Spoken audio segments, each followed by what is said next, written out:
Nasa bukid kami. Sobrang saya. Yung ngiti sa kanyang mga pisngi at mga mata.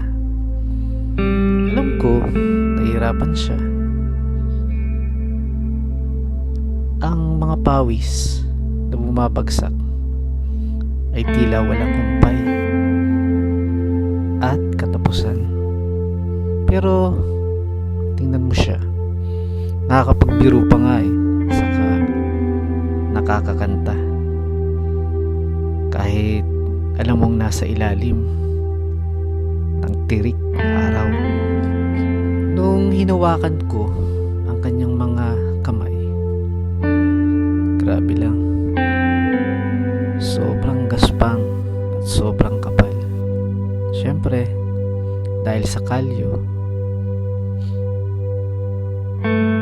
Tapos, nung pinagmasdan ko ang kanyang mga paa at talampakan, puno ng putik at sobrang dumi. Alam nyo kung bakit sila masaya? Dahil alam nila na meron silang silbi sa lipunan. Dahil alam nila na meron silang pagkain na may ihain sa aming hapagkainan.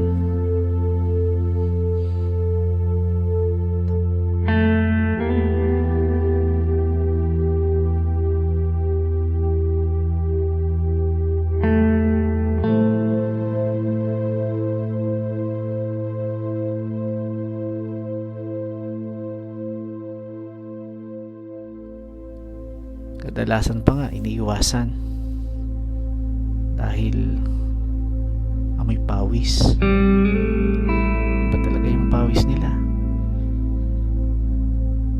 At syempre, hindi moderno ang kanilang mga kasuotan. Kung minsan pa nga nilalait at minamaliit.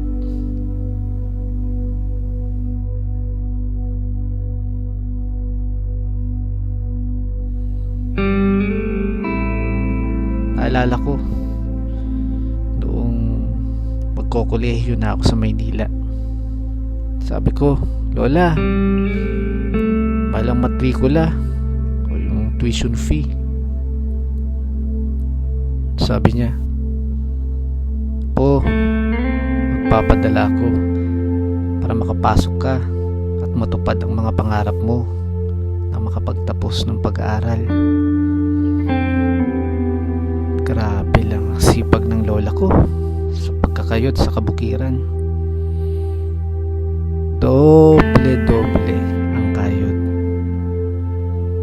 Pero anong ginawa ko? Good time, alak, at walang katapusang saya. Hanggat napabayaan ng pag-aaral ko. May isang pangyayari. Grabe. Ang laki na ng babayaran ko sa eskwelahan. Paulit-ulit kasi ako. Tapos, daming project sa school. Kinukulang na yung padala ni Lola. Sabi ko, Lola, mag-stop na lang ako sa aking pag-aaral. Alam mo ba ang sagot niya? Po, papadala ako. Madami akong nabentang gulay. Madami rin akong nabentang manok. Siyempre, sobrang saya ko. Yes! Nakatapos na nga ako ng kolehiyo. Nakita mo ba ang saya ng lola ko?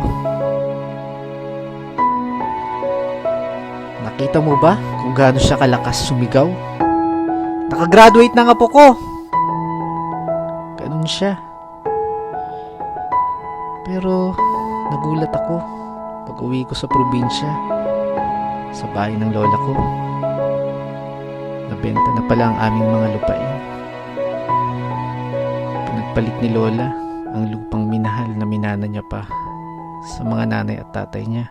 Pinagpalit niya ang pinagkukunan nila ng saya at tuwa para sa kaligayahan at pangarap ng apo nila. Ako yung apo nila.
Kababayan ko, po ay taos puso na humingi ng konting respeto at paggalang sa ating mga magsasaka.